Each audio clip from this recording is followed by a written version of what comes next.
इसमें sticky problem है और इसे हम आज सॉर्ट आउट कर रहे हैं। यह है बलेनो गाड़ी, देख सकते हैं हमारी बलेनो।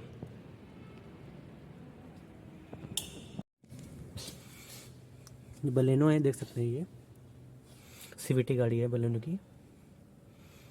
इसी के आज कॉलम जो है रिपेयर कर रहे हैं।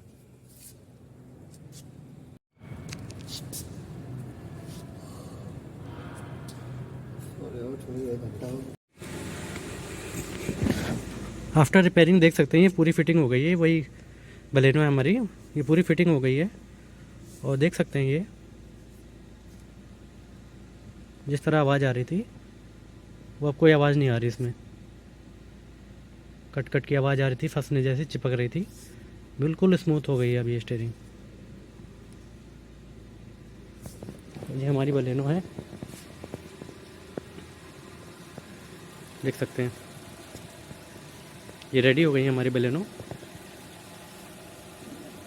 ये अभी इसमें भी प्रॉब्लम आई थी स्टीयरिंग स्टिकी की, तो हमने इसकी जो है प्रॉब्लम सॉल्व की है और काफ़ी अच्छा रिस्पॉन्स भी है।